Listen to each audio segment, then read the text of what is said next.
Ya Mwanga Ttu Mengo ewadde ensala yaayo ku bavunaanibwa omwenda mu musango gw'okwokobaana okuzza omusango okusaalimbira ku kkanisa ya Miracle Center e Lubaga ssaako n'okuwa poliisi amawulire agatali matuufu. Mu bavunaanibwa omwenda mulimu Labebu Khalifa, Peter Sserugo, Jamiru Mwanda, Peter Kagolo ssaako n'abalala.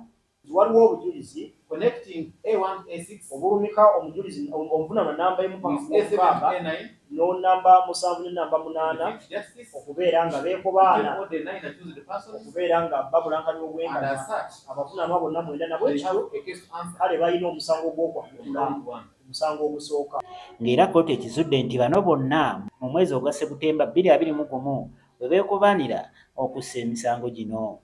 Omulamuzi Adams Byalugaba era ategeezezza nti obumu ku bujulizi obwaleetebwa omuwabi wa gavumenti okukakasa nti abavunaanibwa baayinanga ekigendererwa ekyokwonoona erinnya ly'omusumba Kayanja. Omusango gw'okubiri ogw'ekkobaane era ebintu ebyogerwa ku musango guno birina okukakasibwa kisooka tulina okubeerawo ekyokubiri alina okubaawo endagaano endagaano erina okubeera ng'etuukiriziddwa ekintu kikoleddwa tulina okuba nga musango okuna abantu balina okubeera nga beenyigiddemu. Kkooti emaze okulambika ku ki abantu we beenyigira mu naye wange emaze okulambika ekkobaane era sijja kkooti era etegeezezza nti abavunaanibwa bwe baakwatibwa ne batwalibwa ku poliisi ya Odi Kampala baakola sitatimenti nga bagenda mu maaso n'okuwaayiriza nti omusumba Kayanja yali abavuza empanka kyokka ng'ate omupoliisi ayitibwa Court Leader Nandutu yagenda okukebera abantu bano nga tebalina bwe baali basobezeddwako. Nabo beenyigira mu musango guno ogw'ekkobaane kati nabo ekyo kkooti yali yagadde okuwulira ki kye bagamba ku musango gw'okubeera nti baasaalimba.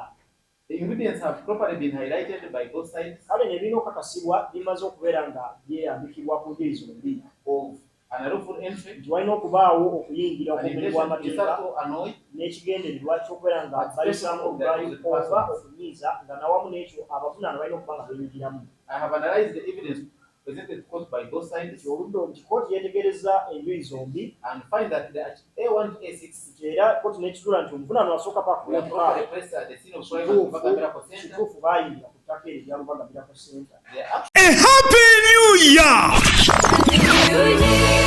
Nga tufundikira omwaka guno City Sites Limited mu kusobozesa okutuuka ku kirooto kyo ekwanjulira omuzigo Ntayi Plus. Mu muzigo Ntayi Plus buli kakadde k'osevinga okufuna ettaka kakuwa amagoba ga mitwalo 24 gy'emitwalo 2 buli mwezi ate gwe akyasigalidde mu nteekateeka yaffe y'okusiga ensimbi emanyiddwa nga FBI kakuume nga kayonjo omukisa gukyaliwo anti buli mugabo gw'obukadde 2 gukuwa amagoba ga mitwalo 4 mu myezi 6 n'omukisa ogw'okwewangulira ekyapa ky'ettaka ng'ennaku z'omwezi 3 Desemba bwe tugenda okukuba akalulu munnamukisa yewangulira ekyapa ky'ettaka ate gw'ayagala okumulako omwaka ne poloti City Sites Limited ekusaliddeko ku bukadde 2.5 zokka jangu weefunire poloti. Okumanya ebisingawo kuba ku noti 7 noti 4 Obujulizi obwaleetebwa abapoliisi ku by'emitimbagano bulaga nti abavunaanibwa omwenda baawuliziganyanga era nga n'ekigendererwa kyali kya kulumba kkanisa eya Miracle Center.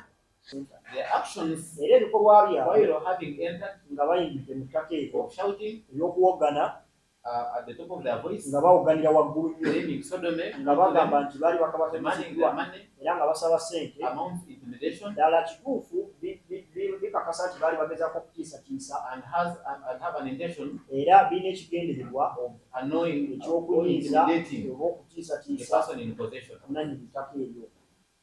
Kati kkooti etaddewo ng'ennaku z'omwezi 29 January 2025 nga weegenda okubasomera emisango 4. Adjourned to the 24th of January 2024 at 9 a.m.